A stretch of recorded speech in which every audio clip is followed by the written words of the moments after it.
Good morning. My name is Lance French. I'm the Director of Marketing for W&M Environmental. I'd like to welcome you to our webinar on waters of the U.S. Our expert for today is W&M's Anjali Carve. Welcome, Anjali. Thanks, Lance. Thanks for joining us today. Before we get started, I just want to go over a few housekeeping items. If you have any questions, please send them to me through the chat tab of your GoToWebinar window. If we don't get to your question, I will make sure that Anjali sees it, and we will get you an answer as soon as possible. We are recording this webinar, and it will be available to rewatch later this afternoon, along with the slides that we use. So I will send you an email with the link when they have them available. So, okay, so let's get started. Anjali, waters of the U.S. Let me get my slide going here.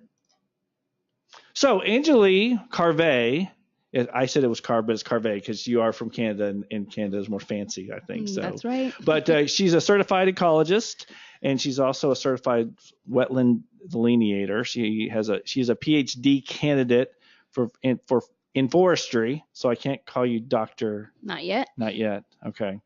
And she also has a master's in biological sciences. So from the University of Alaska in Anchorage. How'd you get to Alaska, by the way? Just long story short, born and raised in India, decided to come to the U.S. to go to graduate school, and I thought Alaska was a great option. Okay, that sounds like a lot more. We should do a webinar just on that later. So, okay, so how long have you been a consultant? I've been a consultant for about 10 years now, and my experience has been both in the U.S. and Canada. Okay, and what's your main industry or your clients? I work with a variety of clients, real estate industry, infrastructure, energy industry. And over the course of my career as a consultant, the one thing that I've noticed is wetlands has always been an issue. And this is true in Canada and in the US. Okay. And so that's why I decided, since a lot of our clients are, the bulk of our clients are worried about wetlands and what is the US, I figured we'll do a little bit of some sort of like a little bit of an education webinar talking about what they are. Well, great. So let's start at the beginning. So where do we start? Surface water, obviously. Right. So when we talk about waters of the U.S., we're referring mostly to surface waters, lakes, streams, rivers, wetlands, and ponds. Groundwater resources are not waters of the U.S. as defined by the EPA. And it all started with the Clean Water Act that was passed by the Environmental Protection Agency. It's basically a federal law that protects the nation's waters that include lakes, rivers, streams, wetlands, coastal areas, etc. And they regulate the discharge of pollutants into the nation's waters. The act was passed in 1972 and has been amended a few more times after that. And generally speaking, other than wetlands, boundaries of waters of the United States are defined by the ordinary high water mark or the high tide mark. Okay, so are we also talking about like any kind of water, surface water, like stormwater ponds or normal creeks? What are we talking about? Stormwater ponds are not waters of the U.S., but creeks and rivers and streams, they could be, depending on what they connect to, and which I'll come to, in the next slide. Okay. There are about 7 categories of waters of the U.S., broadly speaking. The first one being waters that are used in interstate or foreign commerce. And here I have a couple of examples. The Mississippi River supports interstate commerce between multiple states, so that would be waters of the U.S.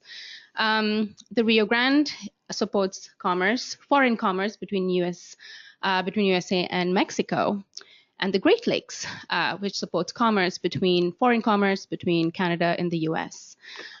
Okay, so in the Great Lakes, for instance, there's obviously a border between 2 countries. Mm-hmm. So who regulates, and is there one outweighs the other, or do they both have separate?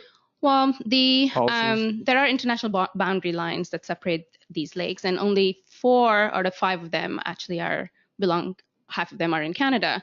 And so the U.S. has regulatory authority on the U.S. side, and Canada has regulatory authority on the Canadian side. Okay. Do you know which lake is not in Canada? I do. And the only reason why I do know this is because I lived in Michigan and Wisconsin. And I could be wrong, I guess, but the only one that I know of is Lake Michigan is not a part of the Canadian Canadian think you're border. right. Mm-hmm. Yes. So, okay, well, that's good. So moving on, a second category is waters that are subject to the ebb and flow of the tide. For instance, those waters that are connected to coastal waters. And I just have an example here. The Corpus Christi Bay is connected to the Gulf of Mexico, so it's subject to the ebb and flow of tide. And so is Nueces Bay because it's connected to Corpus Christi Bay. And the Nueces River is potentially also waters of the U.S. because it's subject to the ebb and flow of the tide because it's connected to Nueces Bay.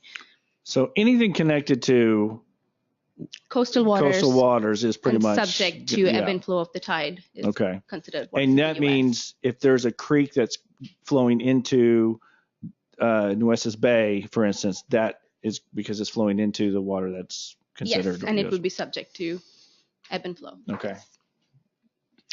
And there are 5 more categories. So all other waters, the use, degradation, destruction of which could affect interstate or foreign commerce. For example, you could have mudflats, wetlands, lakes, streams, etc., that could affect other waters of the U.S. that could affect interstate or foreign commerce. You also have all impoundments of 1, 2, and 3 that I just mentioned, such as this impoundment between Texas and Louisiana. It supports interstate commerce. You know, people go hunting, they go fishing, so it's potentially waters of the U.S. You also have tributaries. For example, tributaries of the Mississippi River are potentially waters of the U.S. because the tributary river supports foreign and interstate commerce. You have territorial seas that are categorized as being waters of the U.S. And adjacent wetlands as well. So on that picture on the far right where it says on the border of Texas and Louisiana, so I mean, obviously federal rules are going to dictate both, but do each state have different rules? I mean, will the EPA rule differently because it's in a different state, or is it pretty much the waters of the U.S. is a federal law, so those regulations apply to both states. But in each state has their own regulations for streams or ponds or whatever it may be. For instance, in Texas, we have the TCQ, the Texas Commission on Water on Environmental Commission, that regulates water quality. So you probably need a water quality certification in Texas. Okay. And similar in Louisiana and other states as well. Gotcha. Okay.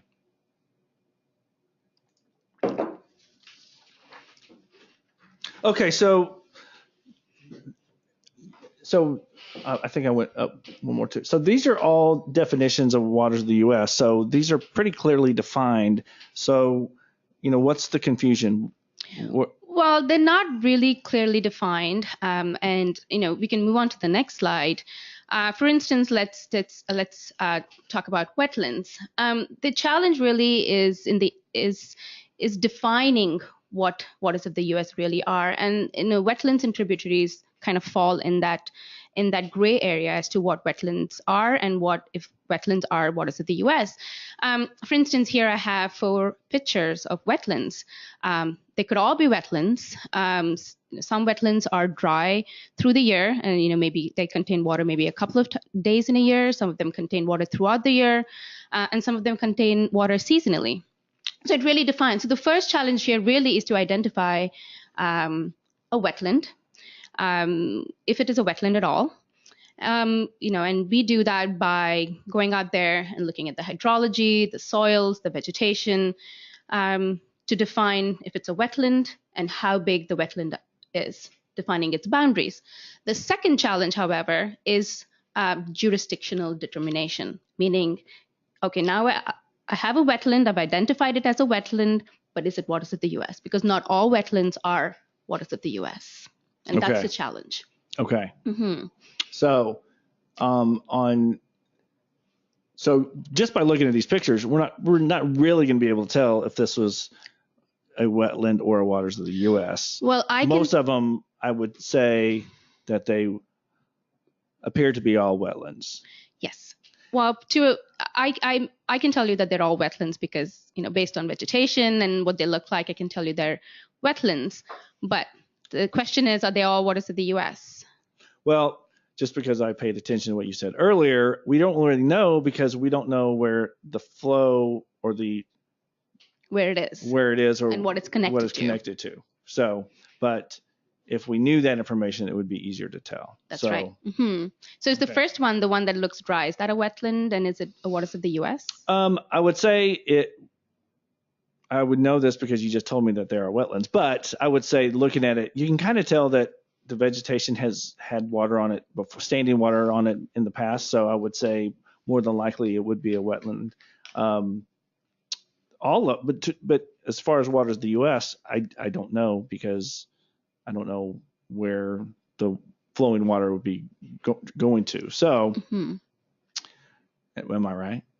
Yes. Okay. Yeah. Technically, yes. What about the one on the bottom right? The bottom right, I would say same thing. It probably would be a wetland because it has standing water, but I don't know what is flowing into that, and I don't know where that flows, if there's anything else that flows. But if we knew all that, I would say maybe. Maybe. It's actually not because that's photos from Canada. Okay, you can see Canada geese right there in the background. See, that was a trick. And just so you know, in America, we just call those geese. So I'm kidding. All right, enough. All right, let's move on to the next challenge. So another challenge is recognizing tributaries. Not all tributaries, all watercourses, streams, rivers, ditches are waters of the U.S. And based on these photos that I have here, do you think these qualify as tributaries or streams? I would say the first one, has the strongest case because it's pretty big. You know that size of a river stream that would be leading into something that would probably be a bigger river, which would be probably waters of the U.S. Probably. Mm-hmm. The second one, it's really hard to tell because you can't tell if that's an actual stream or if it's just standing water in a low, wet. Yeah, it looks like it could be a wetland. It could be, and it could be flowing, so it doesn't really tell. And then the third one would be maybe because you can't tell if it's really. There's no running water there now, but you can kind of tell that if it rains, that is a flow point. Right. So, and they're usually defined by the ordinary high water mark, even if it's dry. Yeah. So it's one of the challenges. So, there's been a lot of contention as to what waters of the U.S. are with respect to ditches and streams. So you can have a waters of the U.S. and actually have no, like in that third one on the far right, that could be a waters of the U.S. and there's actually no water. Yes, there. It depends on what regulation you're looking at, whether it was the previous regulation, the current regulation, or the regulations that may come. So I see where the confusion can really get confusing. So let's go ahead and launch our poll. You want to launch our first poll now? Sure. Okay. Well, I thought I was going. There we go. Select a poll. Sorry. Okay. So the first poll are all wetlands waters of the U.S. So we'll go ahead and let them answer that question. I already know the answer because I prepared the poll and you told me. So anything else that you were wanting to go before we go to the next slide? Yeah, I mean, sort of coming back to about what if all wetlands are waters of the U.S. Now, there was a few years ago where isolated wetlands that were not connected to any other waters of the U.S. There was no hydrologic connection. There was no stream. There was nothing connecting wetlands to other waters of the U.S. They were in fact regulated as waters of the U.S. based on the migratory bird rule, where they said, okay, migratory birds support interstate commerce and potentially foreign commerce. And so because migratory birds use wetlands on their way to wherever they're going, it was regulated as waters of the U.S., but actually that rule was axed. So So isolated wetlands are now not considered waters So of that's the probably US. a good reason why they just don't blanket a space on a map that said, if there's any water in here, it's going to be waters of the U.S. because we have birds going through and changing rules on us. And That's right. Okay. Right. Okay. So I do have a question from somebody from the audience. Mm-hmm. I've heard that the difference between a wetland and a marsh is that a wetlands has trees and marshes have only grass. I don't know if that's completely true. I think it depends. I'll have to look that up to be exactly sure if that's how a marsh is defined, because it depends on. So I guess they're asking about woody vegetation. Yeah. So woody vegetation would be absent in a marsh. That's probably correct. Yes. Okay. So not necessarily trees. Okay. Yes. So yeah. So if you have a tree, so what they're saying is it can't be a marsh if there's a tree close to it or near it. Potentially. Okay. All right. We'll go ahead and close the poll, and then I will share the results, which I'm not sure if everybody can see the results, but I have them right here. So the results are 91% said no. So we have a fairly smart crowd today. That's right. So very, very good. Okay, so let me hide that, and we'll go to our next slide. All right. So who regulates waters of the U.S.? The Army Corps of Engineers actually regulate waters of the U.S. And now you say, what? The Army Corps of Engineers? What has the Army got to do with it? Yeah, why not the Navy Corps of Engineers? Right. I mean, do they have a Navy Corps of Engineers? Oh, they must have something like that, but I'm not sure. I bet they have engineers that work for them somewhere. Probably. But, okay. Anyway. So it started with the Rivers and Harbors Act of 1899, which was passed to help protect maritime commerce, really. So the Corps of Engineers started to regulate projects like harbor fortification, projects on navigable waters. That's what the act was basically for, and that's what they started regulating. And when the EPA came out with the Clean Water Act in the 1970s, they decided, why not give the authority of non-navigable waters to the Army Corps of Engineers instead of having multiple agencies sort of regulate the same sort of activities. So that's why they lumped it all together and gave the Army Corps of Engineers that regulatory authority. Okay. Yes. Okay, so what makes a water navigable? Actually, that's a good question. There's a definition of what navigable waters are, and I'll read it out. So navigable waters of the United States are those waters that are subject to the ebb and flow of the tide and or presently are used or have been used in the past or may be susceptible for use to transport interstate or foreign commerce. Okay, so if I can put a boat on it, it's navigable. Or if it goes into the ebb and flow of the tides. Yes. Susceptible to and may be susceptible to interstate or foreign commerce. Okay. Yes. Okay, I'm satisfied with that answer. Okay. All right. Oh, actually, we didn't talk about that slide. Oh, so I thought we did. Not really. So the Corps of Engineers regulate different sections of different acts. And depending on where your project is and what kind of project you're doing, it comes under different acts. For example, Section 10 of the Rivers and Harbors Act regulate all structures and work that's associated with navigable waters that I just mentioned. Section 404, that's from the Clean Water Act, and it regulates disposal of dredged material or fill into waters of the U.S. that are not navigable waters. And the Section 103 is basically related to ocean discharge of dredged material. So it depends. You need different permits for depending on what your project is. Okay. Mm-hmm. And so, talking more about permits, we can move on to the next slide. Broadly speaking, once you recognize what kind of project you're doing, and recognize what act applies to your project. There, broadly speaking, there are two different kinds of permits that one can apply for. The first is the nationwide permit. There are 52 permits. And this could be for utility lines. It could be for building boathouses, putting in a road, depends. So these are projects that have impacts of less than half an acre to waters of the U.S. And they're projects that are usually, common in activity, that are of small nature.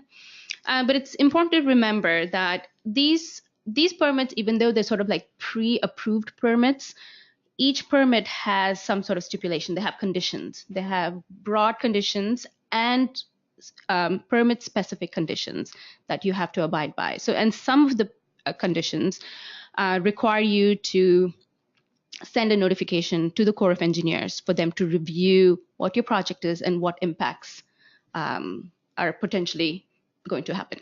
Okay. Right. And usually that turnaround is a 45-day turnaround period. It's fast, so it's easier. But then you also have individual permits. Individual permits are for larger projects that are more than half an acre.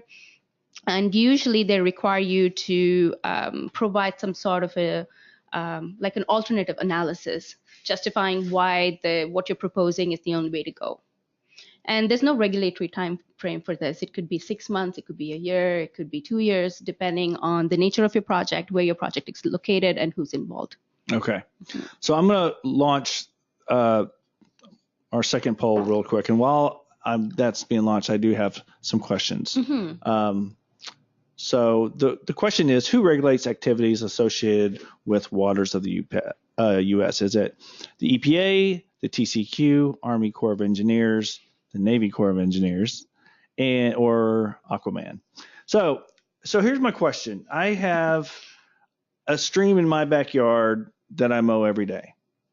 And so I'm discharging my clippings into this stream. Now, first, I'm going to need to know if it's a water of the U.S. Yes. Right? Okay. So am I going to know that going into when I buy the house? They're going to say, hey, by the way, that stream that goes through your property is a waters of the U.S. and you have to get 52 permits. It's not 52, but So one of those 52 permits, I believe it's permit number 18, allows minor discharge. So if it is waters of the U.S. and if there's minor discharge, I mean your grass clippings are minor discharge. So there's I forget what the actual impact acreage is, but if it's less than that, then it's already kind of pre-approved. You technically don't need a permit per se because it's pre-approved. Okay. So it's not just like a automatic permit. I actually have to apply for this permit. No, you don't have to apply for a permit. Okay. It's already pre-approved. Okay. It's already pre-approved. And same thing, like, I'm a wetland scientist. I want to go do a project. I don't need I need to go recognize or delineate this particular wetland. I don't need a permit from the permit to go do that. I can go there and take core samples. I can take soil samples. I can take vegetation samples. I can take water samples. And that's already pre-approved. Okay. So I don't need a permit for that. Okay. So these permits that I don't need to apply for, then do they expire? They do. Each nationwide permits are usually 5 years.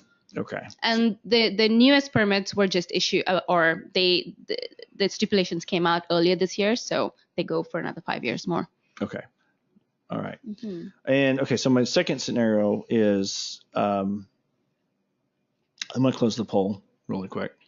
My second scenario is I have a business and I've already built a building on a property that has a U.S. water in there, but I didn't do anything beforehand before I got my building permits. I just got my building permits and I just built it, but I didn't know.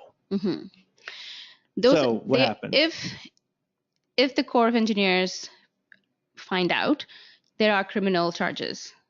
There will be criminal charges because technically, if it's waters of the U.S., you have to have a permit to fill it, and so on. So it is, So it's really important to know if you have waters of the U.S. on your property before you do anything to it. Okay. I didn't fill it. I just built it. So it didn't really, it didn't really change. The stream is still there, but I still built my building on it. Does it still? Built it next to it? Sure. Or, well, technically then no. If you haven't impacted the stream, if you haven't impacted the wetland or whatever feature that is, then no, you don't need a permit. Okay. If you're impacting it in some sort of way, if you're, filling it or dredging it, then yes, you do. For instance, if you have a wetland and then you fill it with sand and then you build your shopping mall on top of it, you do need a permit. What if you were taking water from it to supply your irrigation system? You do need a permit for that. Oh. Yes. Okay. All right. So has that happened before?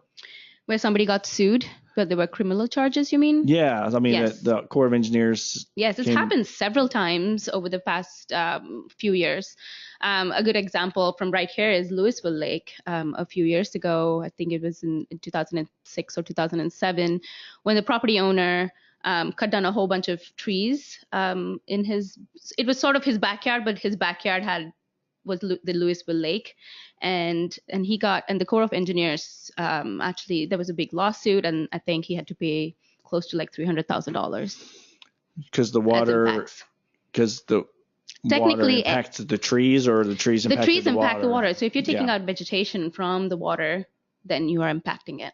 Okay. Yes, because you're technically dredging it. You're taking a backhoe and scooping all the trees up and the vegetation. Yes. Okay. Well, then my last scenario, and by the way, I'm going to share the poll results, is that 90% said that the Army Corps of Engineers does regulate the activities. Okay. 10% said EPA, and they're kind of right on that, because I'm sure we'll get to that later. That but I'm not going to spoil it, so I don't like spoiler alerts. So okay, my last scenario is I have a property and I want to put a road through my property, and there is a Waters of the U.S. What are my options? Yeah. What do I? So the first option is really avoidance. So don't put a road through Waters of the U.S. Okay, fine. so you don't need a permit. The second option is, if there's no other alternative way, you have to put the road through the Waters of the U.S., then you require a permit, depending on the size of the size of your activity and how much you're impacting. Let's say you have a 5-acre wetland on your property, and you're impacting 2 acres of that. So then you would need an individual permit, because technically your impacts are greater than half an acre. And so, you send you send your project details to the Corps of Engineers, and there's, the first step obviously is avoidance, but if you can't avoid it, you could also mitigate for it. And there are a number of ways to mitigate for it. You could, depending on the value of your wetland and how much it costs, you could either provide that money to a mitigation bank. That's one way to go, where they take your money and then they either restore or build new wetlands in different areas, depending on where their locations are. You could also mitigate for that loss of wetland on your own property on another side. You could say, hey, you know what? I'm going to take out this much wetland. I'm going to build another wetland here. And you could even do that. That's an option. Or you could also provide, some sort of a fee to the Corps of Engineers for the loss. So either way, that road is going to be a lot more expensive. So you're right. Exactly. The best way is just to avoid, but not all. I mean, it's not as easy as sometimes there's no avoidance. Right. Right. I mean, the main idea here is to put back more than what you've taken out. That's really what the goal here is. Okay. When we talk about mitigation. Okay. So we did have a question from the audience. What happens when utilities construct a substation or lines through wetlands or waters of the U.S.? Should they get separate permits for lines for the substation? Sorry, can you Okay, could you say that again? what happens when utilities construct a substation or lines through wetlands or waters of the U.S.? Should they get separate permits for the lines and the substation? I don't think so. I think there is. I forget which. I think it depends on what it is, what the nature of the project is. So he's asking whether a utility line would be separate from a substation itself. It depends on what kind of a project it is, because I think one of the nationwide permits has both in it. Okay. Yes. And then we also have a statement that says permit by rule in the U.S. are called multi-sector general permits, MSGP, such as stormwater MSGP 2015. So there you have it. Okay. Thank you. Okay. All right. Going to. So we've already done the poll, so now I can go to my next slide. Okay, so we have all these different rules. We have all these different agencies that have given all these rules. It seems pretty clear. So what's new? On? Why the confusion? What's going on? Well, the definition of waters of the U.S. has been challenged several times since the Clean Water Act came out, and there's been several court cases, several amendments, and so on and so forth that has changed over the years, defining what waters of the U.S. are. So, I mean, in the recent past, the Obama administration adopted the Clean Water Rule, and basically what they did is this WOTUS, this commonly known as the WOTUS Rule. It didn't really add, it didn't really redefine or add anything to the waters of the U.S. But what it did is it sort of provided some sort of a clarification as to some of the ambiguity in defining what waters of the U.S. really are. For instance, wetlands. It says adjacent wetlands. Like, what does adjacency actually mean? So the WOTUS rule provided some technical guidance as to how to identify those wetlands, whether it has a connection to an existing feature, waters of the U.S., does it have a surface water connection, so on and so forth. So now that rule was also challenged. People didn't like it. They thought that the federal government was overreaching and, including ditches, tributaries, like anything on your property, ponds, that you need a permit for. So people didn't like it. It was challenged. The effective rule of that date was originally to be in August 2015. When President Trump came into office last year, he issued an executive order directing the EPA and the Army Corps of Engineers to kind of review what the WOTUS rule actually is. And in the summer, they decided, okay, we're going to rescind and sort of revise what the rule is. And they had, back in September, they had teleconferences and public opinion polls and so on and so forth, so that people could, give their opinion as to what they thought. So in November, as it stands as of now, they've decided, okay, we're going to give this 2 more years. We're going to look at it and see, look at it more closely to see how we want to define it, and then basically that's where we stand right now. Okay, so when you were saying adjacency, you said what does that mean, but then can you clear that up just a little bit more? So adjacency, what does that mean? Is it, does it change case by case? Or well, it shouldn't. Technically speaking, it shouldn't change case by case, because adjacency means basically something that's abutting or neighboring a current waters of the U.S., something that has a hydrological connection and so on and so forth. And maybe that's something that's within the 100-year floodplain of another waters of the U.S. But actually, I was going to come to this in the next slide, where, well, right now the WOTUS rule is currently under stay. And so there's a little bit of history to this. So back in the 1980s, there was this guy called Rapinos, and what he did is he had a huge wetland that he filled and built a shopping mall on top of, and so this went to court. This case went to court because the EPA said that was a wetland. and that was waters of the U.S., and you need to pay fines for this. Like, you shouldn't have done it. You needed a permit to build a mall on top of it.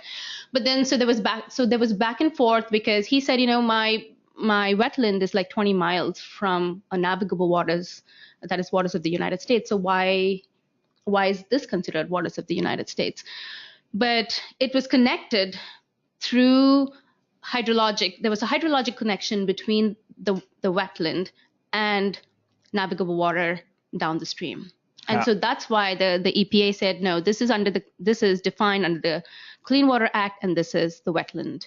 How was it connected? It was connected hydrologically. There was a hydrological connection through like a small stream that connected it to it. Yes, but then so what happened then is there was back and forth, and Justice Scalia came out with the plurality opinion, where he said, that relatively permanent standing or flowing bodies of water and are waters of the U.S., but not occasional, intermittent, or ephemeral waters. So they have to have water at all times of the year for it to be considered waters of the U.S., and wetlands must have continuous surface water flow to waters of the U.S. Okay, so that picture that we had early on where it looked like it was empty, that would be like an intermittent flow, and potentially not. So if that stream were connecting a wetland to a waters of the U.S., then he said no, then that wetland is not waters of the U.S. because there's no surface water flow, there's no it's not continuous surface water flow. Okay. And so it wouldn't be waters of the U.S. But the WOTUS rule of 2015 included hydrological connection, any sort of hydrological connection that had a significant nexus to navigable waters to be included as part of the waters of the U.S. Right. Okay. And so right now the agencies want to kind of redefine and propose a new definition based on this plurality opinion. I mean, that's what they're thinking, but we'll see. We'll see what comes. I mean, as of now, the 2015 WOTUS rule is under stay, so that doesn't apply. But the last sentence here I took from the EPA's website, and it says the agencies will continue to implement the regulatory definition in place prior to the 2015 WOTUS rule, consistent with Supreme Court decisions, agency guidance, and longstanding practice. Well, so yes. So when agency guidance and longstanding practice is ambiguous. Yeah. And so this challenge is associated with that. So basically, we're back to where we started. They say we can say whatever a U.S. water is whenever we say a U.S. water is. Yes. Well, not really, but yes, it's up. It can be up to a challenge. Okay. Yes. Okay. So, all right. So, what's the most common question that you get in referencing, wetlands or waters of the U.S.? Do I need a permit? Yeah, I guess that would be so. And going through, this webinar and seeing all the rules and the changes and whose jurisdiction is what and who has overriding, your answer is probably. Yeah. It's best to know whether you need a permit or not, because there are civil and criminal consequences if you don't recognize that it's the waters of the U.S. and you impact it. Yeah. And you don't want that. No. Okay.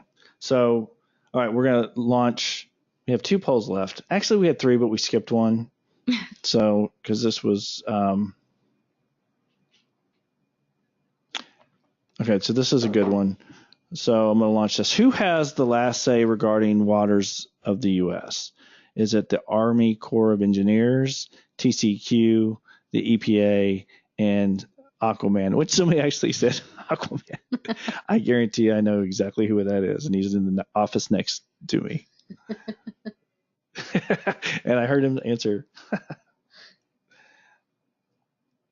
So do the EPA and the Army, do they usually work together on? Yes, I mean, they work together in defining what waters of the U.S. are. And while the Army Corps of Engineers has jurisdictional authority on what waters of the U.S. are, the final say really lies with the EPA. They have veto powers when it comes to jurisdiction. All right. Well, good thing we everybody answered, or otherwise they would have gotten the answer. But we'll close the poll and launch it and share it. So that was actually a pretty good question because 55% said the EPA and 39% said the Corps of Engineers. So we can end this webinar knowing that we educated at least 39% of our who answered that question. I've just teased it. Okay, well, and then the final one is, it's probably the most important, is who you got winning the Super Bowl. Who's playing at the Super Bowl? Who's playing in the Super Bowl? Kidding. Nobody from Canada. Nobody from Canada. Nobody from Canada is playing. So the Patriots, who are in New England, it's out of Boston.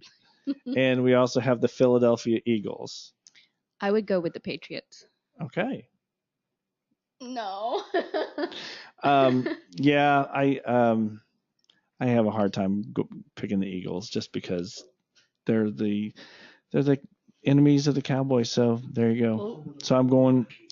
So I would have to say with the Patriots. And so, but you know what? We're definitely underdogs here because 45% said Patriots, 55% say Eagles. So I don't know. Our sound guy is obviously an Eagles fan, so this will be the last time he's our sound. Maybe. He's the last time he'll be our sound guy. But okay. So well, hey, great information. If you guys have any questions, you can send them over right now. We have a few minutes. So I'll kind of keep it open.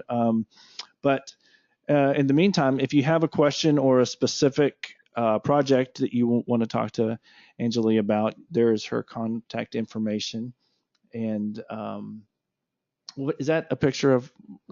That is a picture of Tributary River here in the Fort Worth area. Did one of our guys take that picture? Yes, Nick Foreman sent me that. Nick Foreman sent that. And he took, I believe, that was taken by his drone.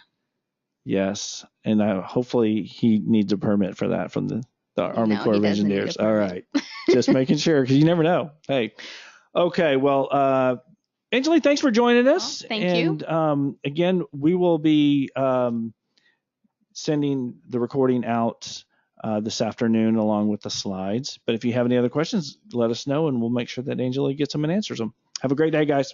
Thank you.